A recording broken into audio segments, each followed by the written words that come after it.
Inside a venture capital pitch room, the atmosphere is suffocatingly precise. A founder's life's work can be reduced to a yes or a no in the time it takes for a single tap of a pen. Thousands of pitches are delivered every year. While many feature market-ready ideas, the vast majority die at the boardroom table. The evaluation starts before a single slide is presented. Investors scan for behavioral cues, establishing a baseline of the founder's confidence under immense stress. During the famously disastrous ladder box pitch, a father and son immediately talked over one another. This disruptive dialogue caused the investors to mentally check out before the product was fully explained. That initial interaction is the first step in a systematic internal risk assessment. Likability is secondary to perceived stability. Venture capitalists prioritize a credible execution strategy. The novelty of the product is an afterthought compared to the ability to deliver it. The math of early-stage investing is brutal. Up to 50% of funded startups will fail. To survive those losses, an investor relies on just 1 or 2 massive upward spikes, companies that generate a 10 to 30-time return, to carry the entire portfolio. Finding those outliers requires scanning for specific variables, a highly targeted niche market, an unfair competitive advantage, and a management team with a balanced set of skills. When an investor interrupts a pitch with a harsh question, they are performing a tactical strike. They are attempting to measure and price these exact risks. Credibility vanishes the moment a founder pitches a solution to a problem that does not exist. Derek Cousins attempted this with Flow Signals, a company that wanted to cover road signs with confusing, flashing lights. Cousins admitted that road safety authorities had already rejected the idea. The pitch immediately collapsed, earning the label of the worst invention ever from Duncan Bannatyne. Ignorance of the market is equally fatal. One founder pitched an alternative to baby wipes, only to see the deal disintegrate the moment investors realized he had no knowledge of his direct competitors. These errors trigger a core communication breakdown. When a founder cannot clearly articulate the landscape they operate in, the room stops evaluating the product and starts judging the confusion. Even a highly practical idea becomes impossible to fund when its creator cannot explain the underlying logic.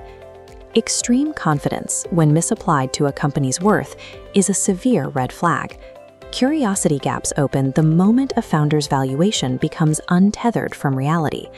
Founder Nick Hadjikipri demanded a towering valuation for his business based on trademarks that, under investor scrutiny, turned out to be mere unapproved applications. Delusion carries a steep price. Convinced his company was worth £1 billion, he declined a £90 million acquisition offer. Soon after, the business went into liquidation. This exposes the deeply human element of financial risk. Investors are entering a long-term partnership with a CEO. A founder who cannot take feedback is uncoachable, the highest long-term risk of all. Contrast that with Sean, a hair color professional who entered the den lacking polished business skills. His willingness to actively listen and implement the dragon's harsh advice eventually led to success. Arbitrary valuations destroy financial credibility. A founder's coachability remains the strongest indicator that a startup will actually survive. Professional pitches rely on a rigorous structural framework. The industry standard is 10 slides, 20 minutes, and a 30-point font. The narrative sequence must be airtight. It starts with identifying the problem, explaining the solution, the business model, underlying technology, and final financial milestones. Visual simplicity is mandatory.